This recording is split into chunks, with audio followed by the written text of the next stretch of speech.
13.1 प्रस्तावना। विश्व में नागरिक अधिकार आंदोलन पर महात्मा गांधी का प्रभाव संदेहातीत है। असहयोग आंदोलन और नागरिक अवज्ञा आंदोलन के माध्यम से अहिंसक प्रतिरोध समाज के सुविधा प्राप्त वर्गों के विरुद्ध सुविधा वंचित वर्गों का शक्तिशाली उपाय है। गांधी का प्रभाव विकसित पश्चिम की अपेक्षा संयुक्त राज्य अमेरिका में ही कहीं अधिक दिखाई दिया है। मार्टिन लूथर किंग जूनियर, नेता जिन्होंने संयुक्त राज्य अमेरिका में अमेरिकन अफ्रीकी लोगों को उनके अधिकार दिलाने के लिए अहिंसक नागरिक अधिकारों के लिए आंदोलन का नेतृत्व किया था, वे महात्मा गांधी द्वारा अत्यधिक प्रेरित हुए थे। नागरिक अधिकार देश के कानून के अधीन व्यक्तियों को समान संरक्षण और समाज में सार्वजनिक सुविधाओं तथा सेवाओं की समान सुलभता के लिए अधिकार निर्दिष्ट करने वाला आंदोलन है। नागरिक स्वतंत्रता से नागरिक अधिकार भिन्न है।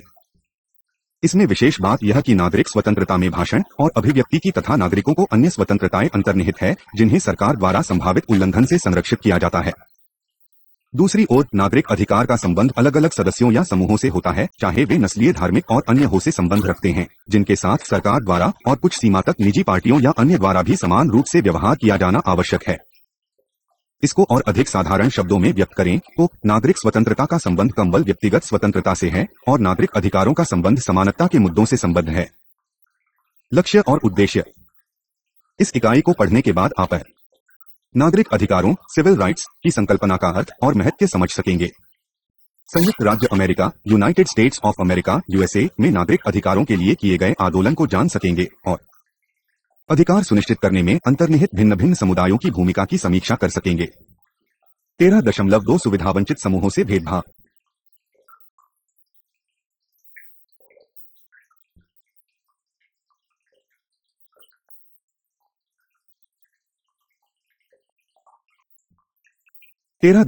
सुविधावंचित समूहों से भेदभाव।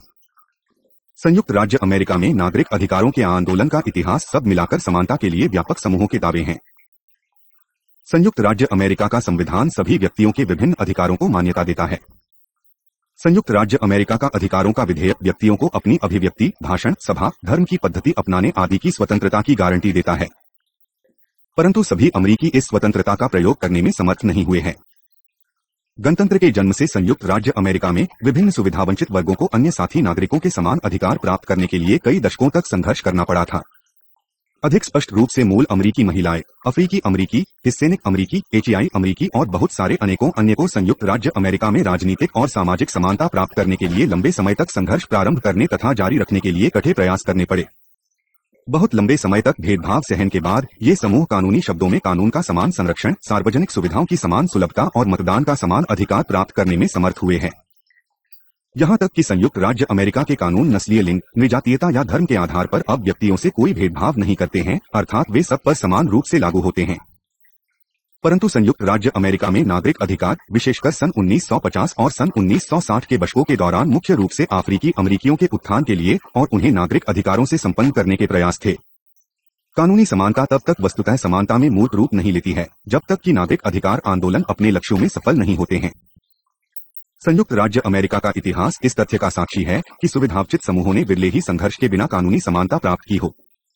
शक्तिशाली समूह सदा सुविधावंचित समूहों को समानता के अधिकारों की अधिक मात्रा देने का लगातार प्रतिरोध करते रहे हैं। 13 फरवरी 2001 अफ्रीकी अमरीकी।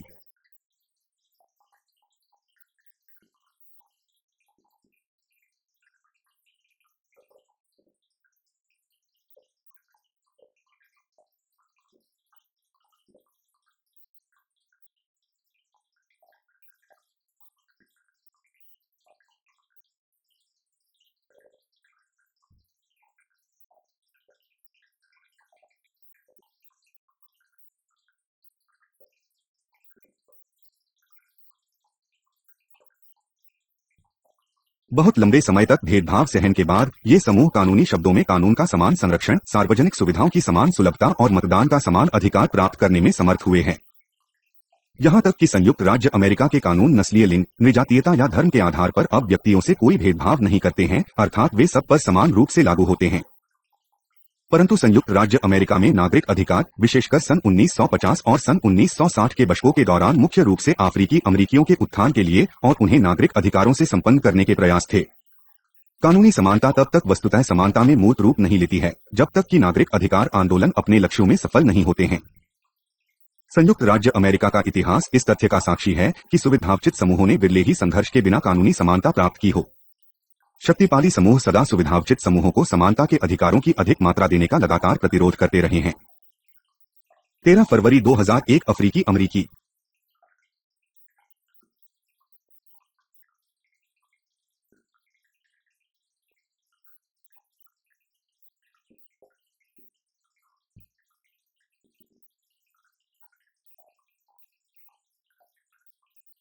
अफ्रीकी अमरीकी संविधान का निर्माण करते समय संयुक्त राज्य अमेरिका में सैकड़ों और हजारों अफ्रीकी गुलाम थे। विश्व का सबसे पहला लिखित संविधान गुलामी को ऐसा मानव प्राणी नहीं मानता था जो श्वेत आबादी से समानता के लिए योग्यता रखते हों और उन्हें पूरी नागरिकता नहीं दी गई थी। सन 1808 तक गुलामों के व्यापार की अनुमति थी। सामाजिक संस्थाओं के रूप में गुलामी केवल संयुक्त राज्य अमेरिका में ऐसे भयंकर गृह युद्ध के बाद समाप्त की गई थी जिसने राष्ट्र की एकता और क्षेत्रीय अखंडता के लिए संकट पैदा कर दिया था। गृह युद्ध के बाद पुनर्निर्माण की अवधि आई। जब सन 1877 में पुनर्निर्माण समाप्त हुआ और गुलाम राज्यों से संघीय सैनिक हटाए गए, सामाजिक राजनीतिक जीवन में श्वेत लोगों की श्रेष्ठता वापस लौट आई थी। दक्षिणी श्वेत जनसंख्या या लोगों ने नस्लीय पृथक्करण की पद्धति अपनाने के लिए नए नियम और विनियम अपनाए जिन्हें आमतौर पर जिनको कानून कहा जाता है। अश्वेत लोगों को वैसी ही सार्वजनिक सुविधाएं और शिक्षा संस्थाएं शेयर करने से प्रतिबंधित किया गया था जैसी श्वेत समुदाय प्राप्त करते थे। अध्येत बच्चों को पृथक विद्यालयों में पढ़ने के लिए बाध्य किया जाता था जिनमें पर्याप्त आधारिक और सुविधाओं का नितांत अभाव था। अध्येत उन होटलों और रेस्टोरेंटों में प्रवेश नहीं कर सकते थे जो धेत लोगों के लिए थे। नस्लीय पृथक्करण और भेदभाव सार्वजनिक परिवहन सुविधाओं में भी अपनाया जाता था। संयुक्त राज्य अमेरिका के उच्चतम न्यायालय ने जिम क्रो कानूनों का समर्थन कर प्रमुख श्वेत समुदाय का पक्ष लिया। प्लेसी बनाम फर्ग्यूसन केस में सन 1896 में संयुक्त राज्य अमेरिका का उच्चतम न्यायालय ने निर्णय दिया कि दो नस्लों के लिए पृथक सुविधाएं संविधान का उल्लंघन नहीं करती हैं, जहां तक सुविधाएं समान हैं। उच्चतम न्यायालय ने यह भी उल्लेख किया कि संविधान नस्लीय समानता के बारे में थोड़ी ही समानता उपलब्ध कर सकता है यदि एक नस्ल दूसरे नस्ल से घटिया अथवा निम्न हो।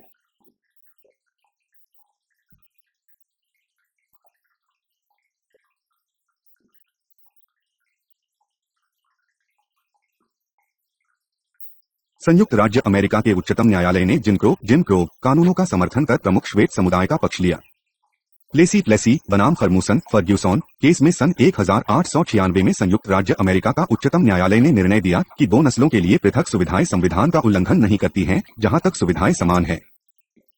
उच्चतम न्यायालय ने यह भी उल्लेख किया कि संविधान नस्लीय समानता के बारे में थोड़ी ही समानता उपलब्ध कर सकता है यदि एक नस्ल दूसरे नस्ल से घटिया अथवा निम्न हो। अद्वैत समुदाय के नेताओं ने इस प्रकार के व्यवहार का कड़ा प्रतिरोध किया तथा कानूनी उपायों का सहारा लेकर नस्लीय भेदभाव और कट्टरता के विरुद्ध लगातार लड़ते रहे। परंतु सन 1930 के दशक तक कानूनी तरीका बहुत कम राहत दे पाया था जब संयुक्त राज्य अमेरिका का उच्चतम न्यायालय ने संतुलित तरीके में अपनी राय बदली। उच्चतम न्यायालय ने अपने निर्णय में कहा कि यदि अफ्रीकी अमरीकियों के लिए कोई सुविधाएं नहीं हैं, तो उन्हें श्वेत लोगों के लिए आरक्षित सुविधाएं प्रयोग करने की अनुमति होनी चाहिए। 2 दशकों के बाद एक अन्य ऐतिहासिक निर्णय में उच्चतम न्यायालय ने प्लेसी सिद्धांत और नियम को बदल दिया और ब्राउन बनाम बोर्ड ऑफ एजुकेशन ऑफ टोपोकाई में निर्णय दिया कि पब्लिक स्कूलों के नस्लीय पृथक्करण करने से अध्येत बच्चों में हीनता की भावना उत्पन्न करते हैं कि समुदाय में उनकी क्या हैसियत है। वह उनके दिल और दिमाग में ऐसा बुरा प्रभाव डालता है जिसे कभी नहीं हटाया जा सकता है। पृथक शैक्षिक सुविधाएं स्वाभाविक रूप से असमान हैं। यह केस टोपेका, कैंसास में एक अध्येत बच्चे लिंडा कारोल ब्राउन के लिए national association for the advancement of coloured people national association for the advancement of coloured people नाप द्वारा शुरू किया गया था, जिसे ऑल व्हाइट एलिमेंट्री स्कूल में प्रवेश मना किया गया था। कंस की जिरह बरगुड मार्शल द्वारा की गई थी, जो बाद में संयुक्त राज्य अमेरिका के उच्चतम न्यायालय का पहला अध्येत न्यायाधीश बने थे।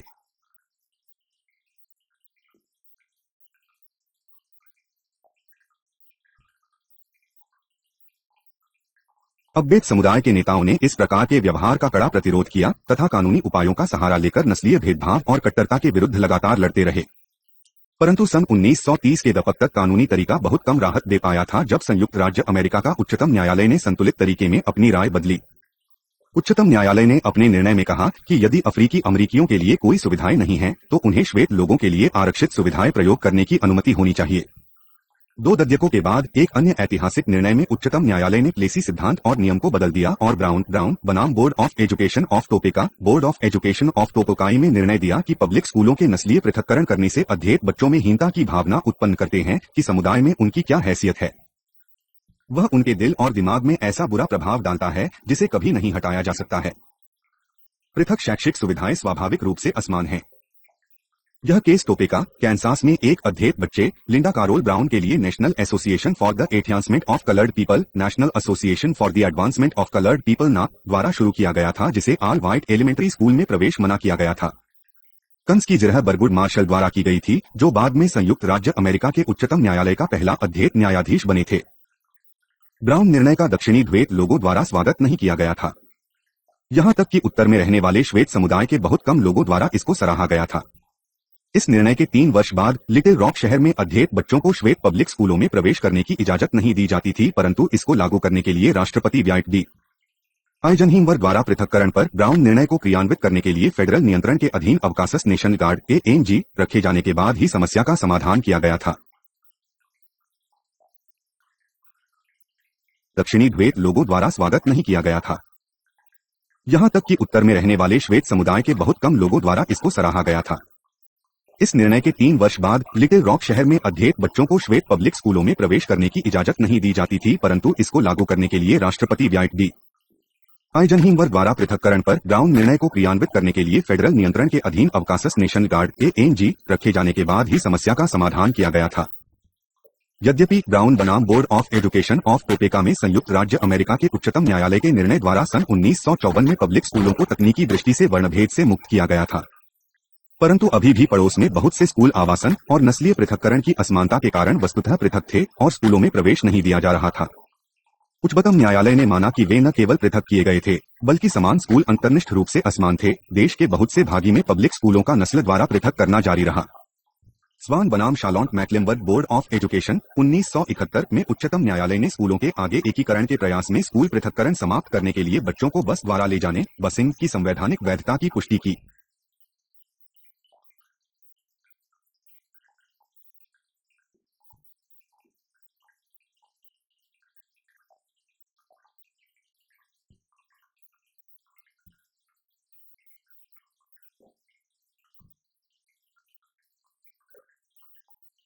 सन 1974 में संघीय उच्चतम न्यायालय ने पाया कि बॉस्टन में स्कूलों का निर्माण किया गया था और नस्ल के आधार पर स्कूलों को पृथक करने के लिए जानबूझकर स्कूल जिला लाइनें खींची गई। सन 1970 के दशक के प्रारंभ में न्यायालय के निर्णयों की श्रृंखला ने पाया कि नस्लीय दृष्टि से अंशकुलित स्कूलों ने अल्पसंख्यक छात्रों के अधिकारों को कुचल दिया था। प्रतिकार के रूप में न्यायालय ने अलग अलग शहरों में स्कूल जिलों के नस्लीय एकीकरण का आदेश दिया। कभी कभी संपूर्ण रूप में जिले का संयोजन प्रतिबिंबित करने के लिए जिले में प्रत्येक व्यष्टि स्कूलों का प्रजातीय एकीकरण करने का आदेश दिया। सामान्यतया इसे स्कूल बस से जिले के भिन्न क्षेत्र में स्कूल में बच्चों को ले जाकर शिक्षा प्राप्त कराई गई थी। इस प्रयोग की व्यापक रूप से संयुक्त राज्य अमेरिका में बसिंग या वर्गभेद समापन बसिंग के रूप में उल्लेख किया जाने लगा था। हालांकि बहुत से श्वेत परिवार अपने बच्चों को अपरिचित और हिंसात्मक अध्येत पड़ोस में स्कूलों में प्रवेश दिलाने के लिए काफी दूर स्कूलों में भेजने से बचने के लिए वे उपनगरों में चले गए और जो वहीं जाकर बस गए थे और उन्होंने अपने बच्चे को प्राइवेट स्कूलों में भेजा। इसके परिणामस्वरूप शहरी स्कूल अत्यधिक अद्वैत हो गए। इस प्रकार अनिवार्य बस परिवहन की प्रभाविकता घट गई। यद्यपि मिलिकन बनाम बैठती 1974 में संयुक्त राज्य अमेरिका के उच्चतम न्यायालय ने निर्णय दिया कि जिलों के पार बच्चों का बस परिवहन असंवैधानिक है, बड़े शहरों की सीमा तक इसे सीमित किया, परंतु इसमें संदेह नहीं है कि बस परिवहन ने नस्लीय अल्पसंख्यक स्कूली बच्चों को अधिक बढ़े समुदाय से जोड़ा था। सन 1980 के दशक से अलगाव या पृथक्करण समाप्त करने वाला बस परिवहन घट रहा है। 13.3 अद्वैत नागरिक अधिकार आंदोलन। 13.3 अद्वैत नागरिक अधिकार आंदोलन। उच्चतम न्यायालय के ब्राउन निर्णय के तत्काल बाद अफ्रीकी अमरीकी नेताओं ने समुदाय के नागरिक अधिकारों के लिए राजनीतिक आंदोलन करना आरंभ कर दिया था। इनमें सबसे अधिक परिचित नेता मार्टिन किंग लूथर जूनियर थे, जिन्होंने अफ्रीकी अमरीकियों की सामाजिक आर्थिक दशा को सुधारने और नागरिक अधिकारों को दिलाने के बारे में दबाव डालने के लिए अल्बामा में शांतिपूर्ण मार्च और प्रदर्शनों का आयोजन लगातार किया। इस प्रकार के आंदोलनों ने अनेक कठिन बाधाओं और विरोधों का सामना किया था तथा इनका बहुधा निर्दयतापूर्वक दमन किया जाता था। आंदोलन में सबसे अधिक ज्ञात घटनाओं में एक सन 1963 में अल्बामा में बर्मिंघम शहर में किंग द्वारा आयोजित आंदोलन मार्च की थी। जैसे ही किंग और उनके समर्थकों ने अपना शांतिपूर्ण मार्च और प्रदर्शन प्रारंभ किया, शेरिफ यूजीन बुल कार्नर के नेतृत्व में बर्मिंघम पुलिस ने किंग सहित प्रदर्शनकारियों पर कुत्तों पशुओं को आंदोलनकारियों पर छोड़ दिए गए और अग्निहोज से आक्रमण किया था।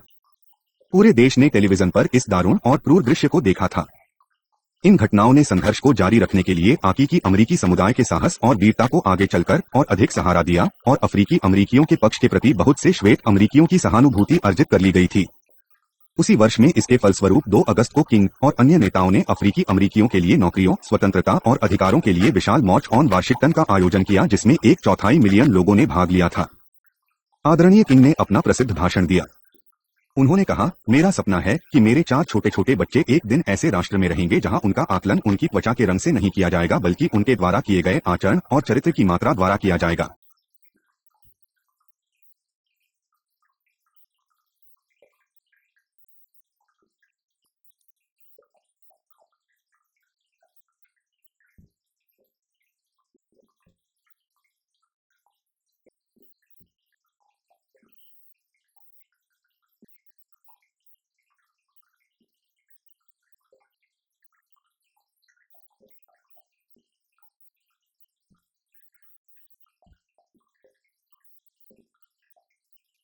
इस मार्च ने आंदोलन की नैतिक सफलता और राजनीतिक विजय दिलाई थी। सन 1964 में रूढ़िवादियों और नस्लवादियों द्वारा खड़ी की गई बाधाओं और अवरोध खड़े करने के बावजूद संयुक्त राज्य अमेरिका की कांग्रेस ने अफ्रीकी अमरीकियों और अन्य अल्पसंख्यक समुदायों को सार्वजनिक सुविधाओं की समान सुलभता प्रदान करने और नस्ल के आधार पर नौकरियों में भेदभाव निषिद्ध करने के लिए नागरिक अधिकार अधिनियम पारित किया। परंतु कानून बनाने से न तो अल्पसंख्यकों के विरुद्ध भेदभाव स्वतः समाप्त होता है और न ही लोगों में नस्लीय श्रेष्ठता की भावना ही समाप्त होती है। हालांकि दक्षिणी राज्यों ने संघीय नागरिक अधिकार अधिनियमों को लागू न करने का नया तरीका निकालना शुरू किया। उदाहरण के लिए वर्जीनिया ने उन श्वेत नागरिकों के कानूनी व्यय का भुगतान करने के लिए आयोग स्थापित किया जो नागरिक अधिकार उपायों के उल्लंघन के लिए न्यायालय में लाए गए थे। पूर्ववर्ती दास प्रभुत्व के राज्यों द्वारा ऐसी युक्तियों ने केवल अफ्रीकी अमरीकियों और अल्पसंख्यकों के नागरिक अधिकारों के बारे में अधिक करने के लिए संघीय सरकार की भावना को सुदृढ़ किया। राष्ट्रपति लिंडन बी जॉनसन के सक्रिय नेतृत्व और प्रयासों से संयुक्त राज्य अमेरिका की कांग्रेस ने सन 1965 में चुनावों में प्रजातीय बाधाएं समाप्त कर मतदान अधिकार अधिनियम पारित किया है। 13.4 नागरिक अधिकार आंदोलनों के परिणाम। जैसा कि पहले उल्लेख किया गया है कि संयुक्त राज्य अमेरिका में अफ्रीकी अमरीकियों समुदायों के अलावा कई अल्पसंख्यक समुदाय हैं जिन्हें सामाजिक, आर्थिक और राजनीतिक भेदभाव का सामना करना पड़ता था। परंतु किसी भी अन्य समूह ने राजनीतिक आंदोलन शुरू करने में सक्रियता नहीं दिखाई, जैसा कि अफ्रीकी अमरीकी समुदायों द्वारा आंदोलन आरंभ किए और लंबे समय तक जारी रखे गए जो संयुक्त राज्य अमेरिका में नागरिक अधिकार आंदोलनों की धुरी बन गए थे।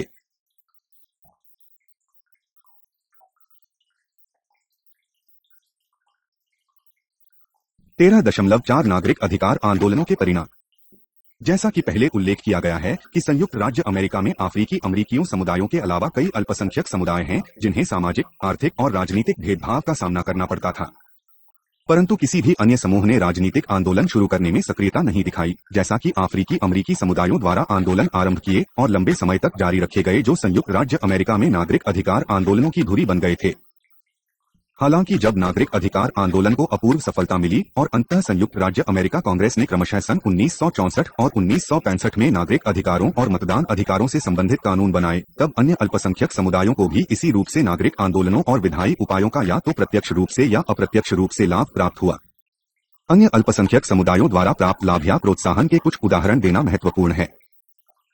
13 अप्रैल 2001 मूल अमरीकी संख्या लगभग 10 मिलियन थी जब यूरोप से पहले श्वेत अधिवासियों ने संयुक्त राज्य अमेरिका में पांव रखा था।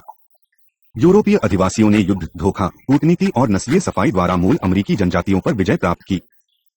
सन 1900 तक इसके फलस्वरूप संयुक्त राज्य अमेरिका में 1 मिलियन से भी कम मूल अमरीकी निवासी थे। अन्य अल्पसंख्यक समूहों की भांति इस समुदाय को भी कोई नागरिक अधिकार प्राप्त नहीं थे।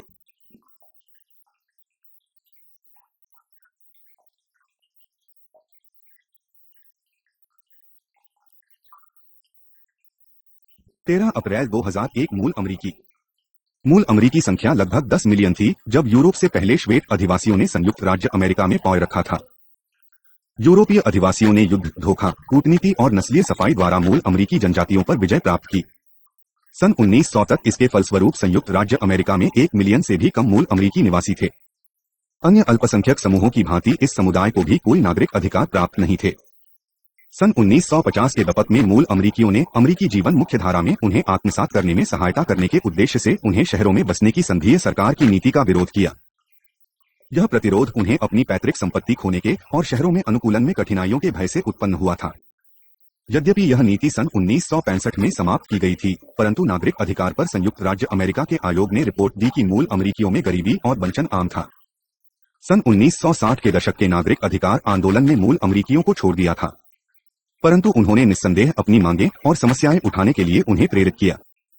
सन 1960 के दशक के नागरिक अधिकार कानूनों ने कम से कम उन कानूनों पर अधिकारों का उपभोग करने के लिए अन्य अल्पसंख्यक समूहों को अवसर प्रदान किया जो पहले नहीं थे।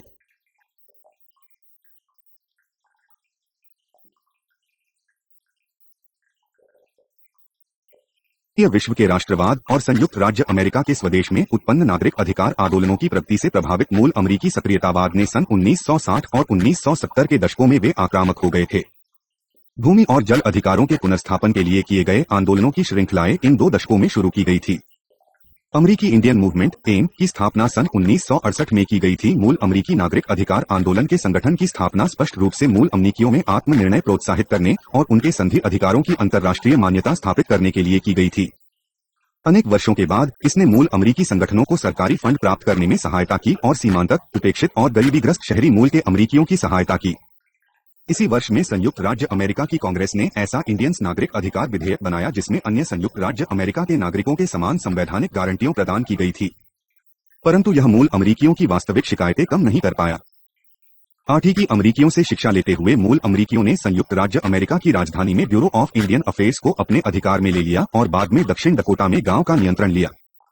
यह घटना पूरी तरह से शांतिपूर्ण नहीं थी क्योंकि मूल निवासियों ने गोलीबारी की थी जब मार्बलों ने गोलियां चलाई, परंतु शीघ्र ही घटना लोगों के और इस अल्पसंख्यक समूह की दुर्दशा शासक अभिजात वर्ग के ध्यान में आई और उन्हें प्रभावित करने वाले संघीय कार्यक्रमों पर इन लोगों को अधिक नियंत्रण प्रदान करने के लिए सन 1974 में एक अन्य कानून बनाया गया था। यद्यपि मूल अमेरिकी समूहों और सरकारी प्राधिकारियों के बीच विरोध का सामना इस अवधि के दौरान नैमित्तिक हुआ, फिर भी मुख्यधारा के अमेरिकी मूल अमेरिकियों की आवश्यकताओं और न्यायसंगत मांगों के प्रति निस्संदेह संवेदनशील थे। सरकार की सभी शाखाओं को मूल अमेरिकियों के समान व्यवहार की मांगों की अनुक्रिया करने के लिए बाध्य किया गया जो लंबे समय से विलंबित थे। 13 अप्रैल 2002 हिस्पैनिक और एशियाई अमेरिकी।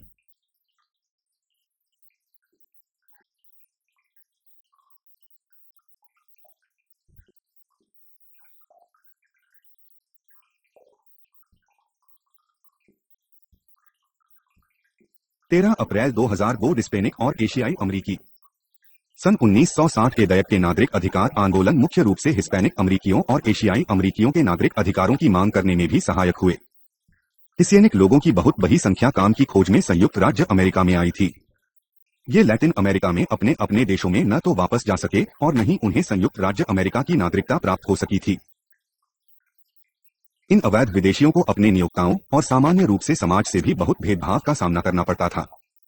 यह नागरिक अधिकार आंदोलनों की भावना तथा सन 1960 के दशक के कानूनों उपायों की भी भावना में था कि संयुक्त राज्य अमेरिका की कांग्रेस ने सन 1986 में आप्रवासन सुधार और नियंत्रण अधिनियम पारित किया जिसने उन अवैध प्रवासियों को नागरिकता प्रदान की थी जो पिछले 5 वर्षों तक का निवास करने का प्रमाण दे सकते थे।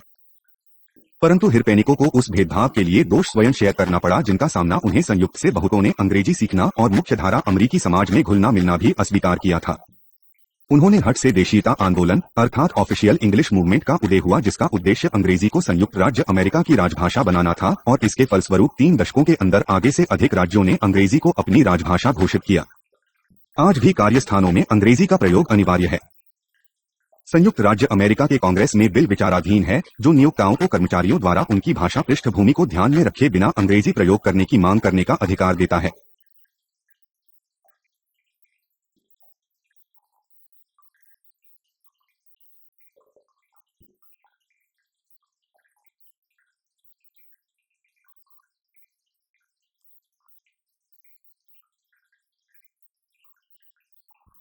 एशियाई अमेरिकी विशेषकर चीनियों और जापानियों को जिन्हें कोयले की खानों और रेलरोड निर्माण में कार्य करने के लिए संयुक्त राज्य अमेरिका लाया गया था। लोगों द्वारा खुले रूप में व्यक्त और शासक अभिजात द्वारा भी व्यक्त गंभीर नस्लीय भेदभाव का सामना करना पड़ा था। संयुक्त राज्य अमेरिका के कुछ कानूनों ने भी उनके विरुद्ध भेदभाव किया। उदाहरण के लिए सन 1921 में जब संयुक्त राज्य अमेरिका ने आप्रवासन सीमित करने के लिए कानून बनाया और कोटा प्रणाली लागू की तो यूरोपियों की तुलना में एशियाइयों को बहुत कम कोटा मिला था। सन 1900 के दशक में नागरिक अधिकार आंदोलनों के घरेलू वातावरण में एक बार फिर एशियाई अमेरिकी सन 1965 के आप्रवासन अधिनियम से लाभान्वित हुए जिसमें उनके पक्ष में कोटा संतुलित करने का प्रयास किया गया जिनके साथ पहले मंदभाव हुआ था। बहुत बड़ी संख्या में एशियाइयों और लैटिन अमेरिकियों ने उस अधिनियम के परिणामस्वरूप संयुक्त राज्य अमेरिका में प्रवेश किया। एशियाई अमेरिकियों के अधिकार भी न्यायालय के निर्णयों और सन 1964 के नागरिक अधिकार अधिनियमों के द्वारा धीरे धीरे बढ़ाए गए। 13 अप्रैल 2003 महिलाएं और नागरिक अधिकार आंदोलन। संयुक्त राज्य अमेरिका में उपनिवेशी समय के दौरान और स्वतंत्रता के बाद भी महिलाओं को मतदान का अधिकार प्रयोग करने, सार्वजनिक पद धारण करने या जूरी के रूप में कार्य करने से विवर्जित किया गया था। संयुक्त राज्य अमेरिका के संविधान ने अमेरिकी महिलाओं के प्रति भेदभाव बनाए रखा था। ब्रिटिश सामान्य कानून का संयुक्त राज्य अमेरिका पर इतना अधिक प्रभाव था कि देश में महिलाओं ने सामान्यतया विवाह के बाद अपनी पहचान ही खो दी थी और वे पतियों की संपत्ति समझी जाती थी। उन्हें अपने पति की अनुमति के बिना संपत्ति खरीदने, धारण करने या निपटान करने की अनुमति नहीं थी। यह भेदभाव उच्चतम न्यायालय के निर्णय में भी प्रतिबिंबित हुआ था कि पर पुरुष संबंध पति की संपत्ति के अधिकार का उल्लंघन था।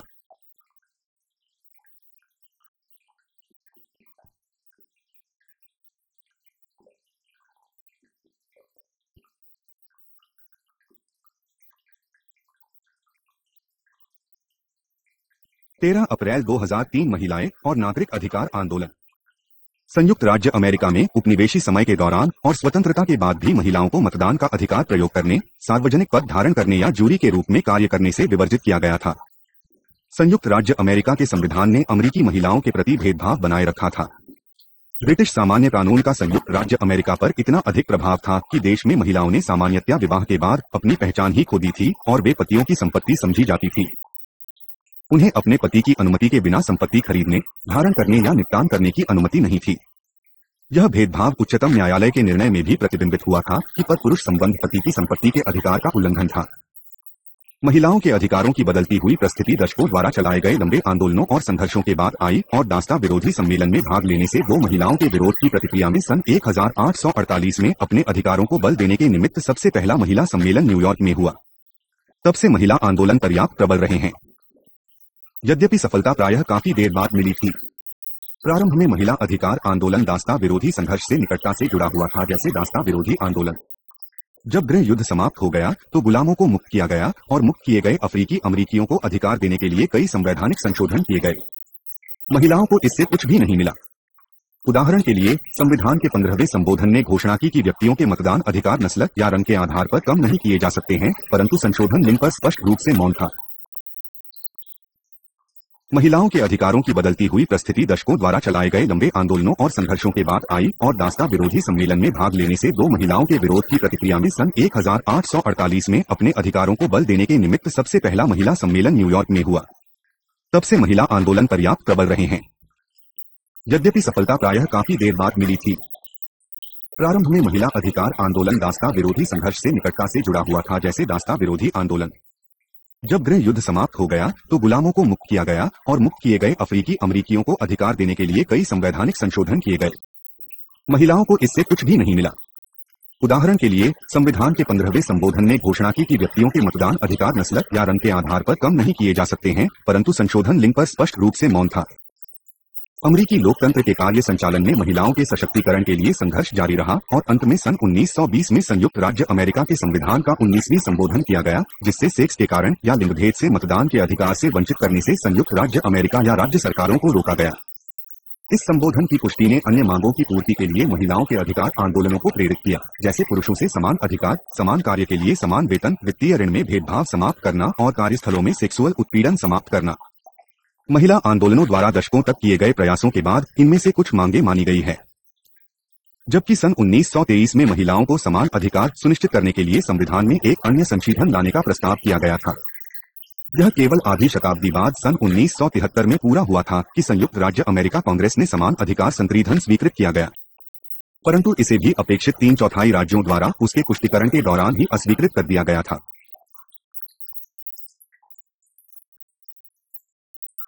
जारी रहा और समाज महिलाओं के प्रति दुराग्रही भेदभाव के बारे में धीरे धीरे संवेदनशील होता हुआ चला गया था।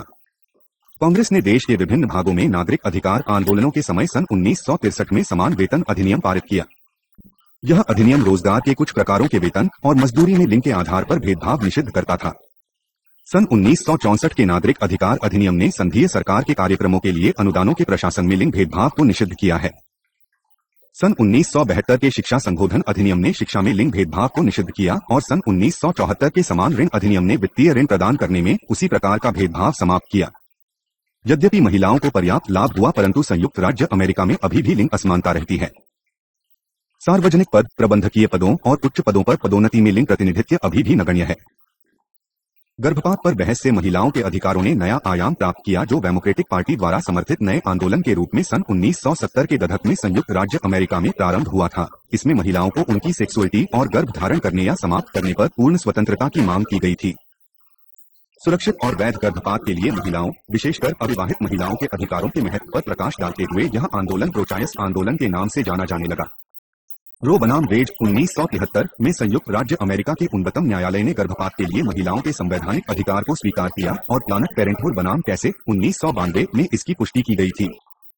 बाद में अनेकत्व राय से मामले पर निर्णय हुआ और इसमें कोई संदेह नहीं है कि आज भी गर्भपात अधिकार के मामले में न्यायपालिका बैठी हुई है। की प्रो-चॉइस कार्यकर्ताओं और उनके पक्ष में न्यायपालिका के निर्णय के विरुद्ध रूढ़िवादी प्रोटेस्टेंट समूह द्वारा समर्थित रोमन कैथोलिक चर्च से कठोर प्रतिक्रिया मिली। एक आंदोलन प्रो-लाइफ आंदोलन, जो कि रोमन कैथोलिक चर्च द्वारा स्पष्ट रूप से प्रायोजित आंदोलन का गर्भपात के विरोध में खड़ा हुआ था। डेमोक्रेटिक पार्टी के अंदर, जिसमें बहुत से सदस्य रोमन कैथोलिक हैं, कुछ ने प्रक्रिया को अवैध बनाने तथा रो बनाम वेड के बदले बिना गर्भपात दर कम करने के लिए संयुक्त राज्य अमेरिका की कांग्रेस में विधायन भी प्रायोजित किया था। परंतु कंजर्वेटिवों ने इस आधार पर तब भी गर्भपात का विरोध किया कि विकसित भ्रूण एक व्यक्ति है और उन्हें जीने का अधिकार है, और ये केवल प्रारंभिक गर्भपात, गर्भधारण के बाद पहले वो ट्राइमेस्टर के दौरान, और विलंब गर्भपात जब यह कौटुंबिक व्याभिचार या बलात्कार के कारण हो, स्वीकारते हैं। कंजर्वेटिव की मांग पर गर्भपात को समाप्त करना चाहते हैं। 13 अप्रैल 2004 समलैंगिकों के अधिकार। यद्यपि सहमत वयस्कों के बीच निजी समलिंगी कार्यों को गैर अपराधन मानने वाला सन 1962 में पहला संयुक्त राज्य अमेरिकी राज्य इलिनॉइस बना। गे अधिकारों के लिए आंदोलन को जून 1909 में गति मिली, जब न्यूयॉर्क के ग्रीनविच विलेज में गे बॉस स्टोनवॉल इन के संरक्षकों ने पुलिस के साथ 3 दिन तक संघर्ष किया, जब पुलिस ने उसके परिसरों में छापा मारा। स्टोवेल विद्रोह ने गे अधिकार आंदोलन को समान अधिकारों और सामाजिक स्वीकृति के लिए एक व्यापक विरोध में बदल दिया।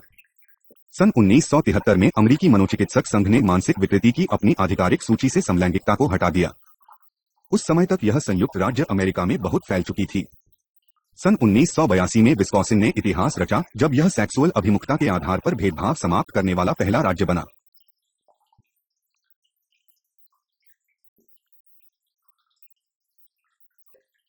सन 1973 में अमेरिकी मनोचिकित्सक संघ ने मानसिक विकृति की अपनी आधिकारिक सूची से समलैंगिकता को हटा दिया। उस समय तक यह संयुक्त राज्य अमेरिका में बहुत फैल चुकी थी। सन 1982 में विस्कॉन्सिन ने इतिहास रचा, जब यह सेक्सुअल अभिमुखता के आधार पर भेदभाव समाप्त करने वाला पहला राज्य बना। इसका विजयी क्षण तब आया जब यू की सेना ने सन 1993 में सेना में कार्य करने के लिए गैज को अनुमति दी, परंतु सेवा के दौरान इस पर प्रतिबंध लगाया गया था। यद्यपि यह स्पष्ट विजय नहीं थी, क्योंकि यह अभी भी सेवारत गे और स्त्रीसमलिंगी लेस्बियन युगलों के बीच समलिंगी क्रियाकलाप को प्रतिबंधित करती थी। फिर भी इसने गे समुदाय के लिए सेना के दरवाजे खोल दिए थे।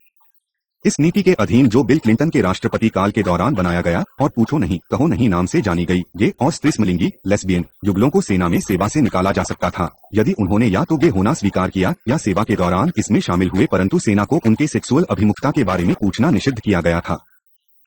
सन 2000 में वर्मॉन्ट गे और स्त्रीसमलिंगी लेस्बियन युगलों के बीच समान सेक्स विवाह या सिविल यूनियन को स्वीकार करने वाला पहला राज्य बना और सिविल यूनियनों के समान पति पत्नी के रूप में समान लाभ, सुविधाएं और उत्तरदायित्व प्रदान किए। परंतु ऐसे यूनियनों के विवाह के रूप में उल्लेख करने से परहेज किया गया और इतरलिंगकामी यूनियन शब्द का प्रयोग किया था। सन 2004 में मैसाचुसेट्स में, सन 2006 में कॉनेक्टिकट में और सन 2006 में न्यू जर्सी में कंजर्वेटिवों के विरोध के बावजूद समलिंगी विवाह वैध बनाए गए।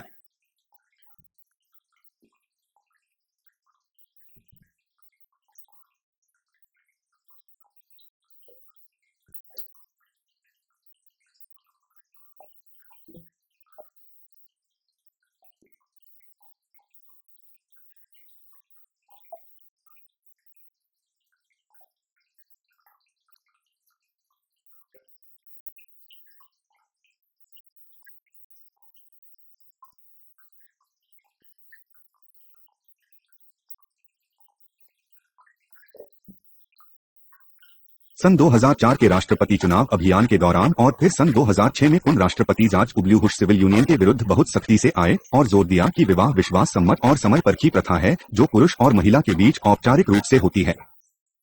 उन्होंने विशिष्ट रूप से पुरुष और महिला के बीच विवाह परिभाषित करने के लिए संघीय संविधान संशोधन करने और गे विवाह पर प्रतिबंध लगाने के लिए रिपब्लिकन संगठन क्रिश्चियन गठबंधन के प्रस्ताव का समर्थन किया। राष्ट्रपति ने यह भी घोषणा की संयुक्त राज्य अमेरिकी सरकार विवाह को मान्यता और सुरक्षा देगी, क्योंकि यह बच्चों के कल्याण और समाज की मजबूती को बढ़ाता है। दिलचस्प बात यह है कि यद्यपि मई 2008 में कैलिफोर्निया उच्चतम न्यायालय ने निर्णय दिया कि समलिंगी लेस्बियन युगलों को विवाह करने का अधिकार है, नवंबर निर्वाचन के दौरान राज्य में मतदाताओं द्वारा एक पहल की पुष्टि हुई जिसे प्रस्ताव कहा गया, जिसने समलिंगी विवाहों को निषिद्ध किया।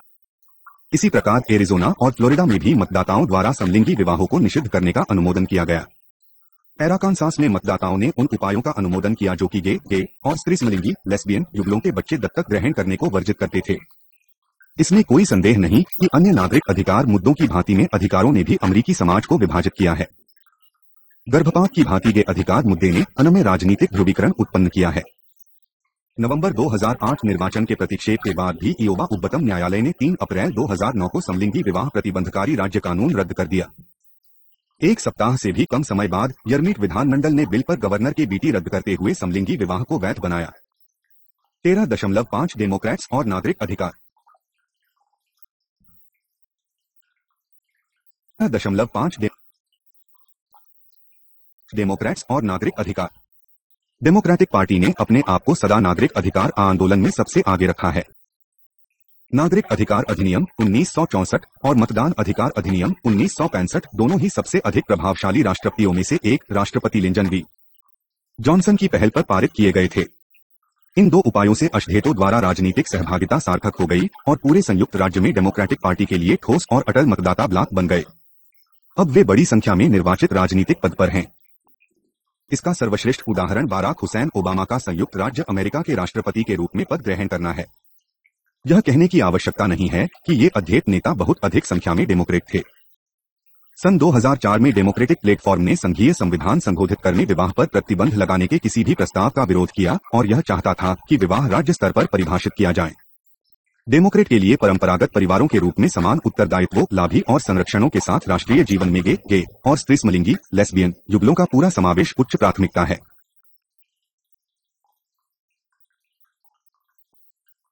डेमोक्रेटों ने हिस्पैनिक वफादारी भी पर्याप्त मात्रा में प्राप्त की है और उनके मतों का बहुत बड़ा हिस्सा भी भाषाई अल्पसंख्यकों को यह विश्वास देकर किया कि शासकीय अंग्रेजी कुछ नहीं है बल्कि अंग्रेजी भाया है, और यह कि आंदोलन के प्रस्तावक संयुक्त राज्य अमेरिका में अंग्रेजी से इतर भाषाओं का प्रयोग करने पर प्रतिबंध लगाना चाहते थे। केवल अंग्रेजी के स्थान पर डेमोक्रेट्स ने अंग्रेजी और अंग्रेजी में प्रवीणता और दूसरी भाषा या बहुत भाषाओं के उद्देश्य से समर्थन दिया था। उनका मानना था कि उन लोगों को ध्यान में रखकर नागरिकों को अंग्रेजी से भिन्न भाषाओं में सार्वजनिक सुविधाएं, कार्यक्रम और सहायता उपलब्ध की जानी चाहिए जो अंग्रेजी में प्रवीण नहीं है। परंतु डेमोक्रेट इसमें अपेक्षाकृत असफल रहे हैं क्योंकि बहुत से डेमोक्रेट गवर्नरों अराकानसास के बिल क्लिंटन सहित ने अपने अपने राज्यों की राजभाषा के रूप में अंग्रेजी घोषणा करने के उपायों पर हस्ताक्षर किए थे। फिर भी डेमोक्रेट द्विभाषी शिक्षा के लिए अपने समर्थन पर दृढ़ रहे हैं, पहले 1968 में प्रस्तुत और बाद में संशोधित, जो आज कुछ नहीं है बल्कि मेंटेनेंस द्विभाषी शिक्षा और न कि ट्रांजिशनल द्विभाषी शिक्षा है, और बहुभाषी मतपत्री मतदान अधिकार अधिनियम 1965 द्वारा लागू ने न केवल हिस्पैनिकों को कम मजदूरी के कार्य लेने के लिए बाध्य किया बल्कि राजनीतिक प्रक्रिया में किसी भी सार्थक सहभागिता से उन्हें और अन्य भाषीय अल्पसंख्यकों को परे रखा है। डेमोक्रेट सदा गर्भपात के मामले में प्रोचायस रहे हैं। सन 2000 और 2004 दोनों मंचों ने रोगनाम वेड 1973 के अनुसार प्रत्येक महिला को इसके चुनने का अधिकार को मानने और सम्मान करने तथा गर्भपात को सुरक्षित, कानूनी और बिरला बनाने की मांग को वास्तव में पार्टी विश्वास करती है कि महिला का चुनने का अधिकार संवैधानिक स्वतंत्रता की और न्यायालयों द्वारा स्वीकार तथा संरक्षित करना आवश्यक है। 13.6 रिपब्लिकन्स और नागरिक अधिकार।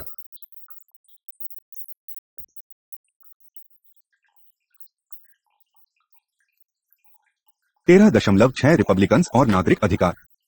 यह बड़ी विडंबना है कि इलिनॉइस के अब्राहम लिंकन रिपब्लिकन राष्ट्रपति के हाथों दास्ता उन्मूलन के बावजूद आज व्यापक निर्वाचक समर्थन के लिए रिपब्लिक पार्टी अफ्रीकी अमरीकी की ओर नहीं देख सकती है। डेमोक्रेटिक पार्टी को अश्वेतों का समर्थन इस तथ्य का प्रमाण है कि उन्होंने सामाजिक विमुक्ति की अपेक्षा राजनीतिक सशक्तिकरण को अधिक महत्व दिया है।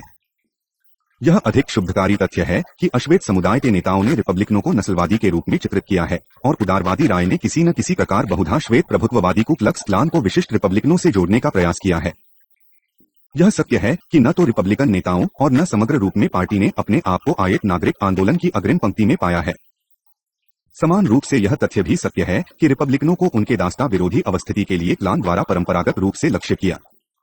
रिपब्लिकनों ने परिवार के मूल्यों को धारण कर घरेलू मुद्दों का सार भाग बनाया है, इसीलिए वे प्रत्येक चुनाव में सदा प्रमुख रहे हैं।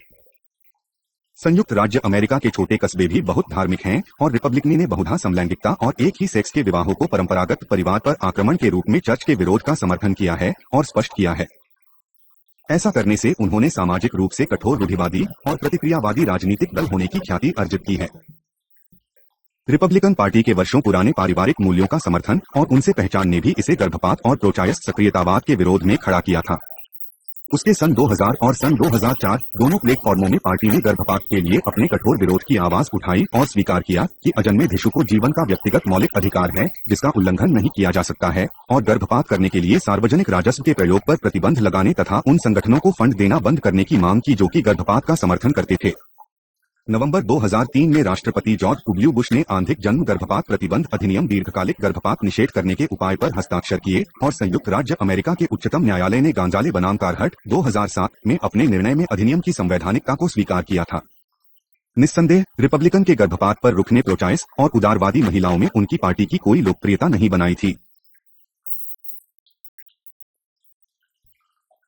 रिपब्लिकन पार्टी ने अनुरक्षण द्विभाषी शिक्षा का भी परंपरागत रूप से विरोध किया है। मूल भाषा के माध्यम से द्विभाषी शिक्षा के लिए सार्वजनिक निधि के प्रयोग पर जो अंततः उन्हें अंग्रेजी सिखाने के बदले भाषाई अल्प जाति के छात्रों की माथा बनाए रखने पर समाप्त हुआ, और ऐसी ट्रांजिशनल द्विभाषी शिक्षा के प्रयोग का समर्थन किया जिसका उद्देश्य यथासंभव शीघ्रातिशीघ्र सभी अंग्रेजी कक्षाओं में भाषाई अल्पसंख्यक छात्रों को विषय सामग्री पाठ्यक्रमों का शिक्षण देना था। वैयक्तिक रूप से रिपब्लिकन शासकीय अंग्रेजी आंदोलन की अग्रिम पंक्ति पर रहे हैं और यह रिपब्लिकन का 104वीं कांग्रेस में था कि सबसे पहला अंग्रेजी भाषा संशोधन H.R.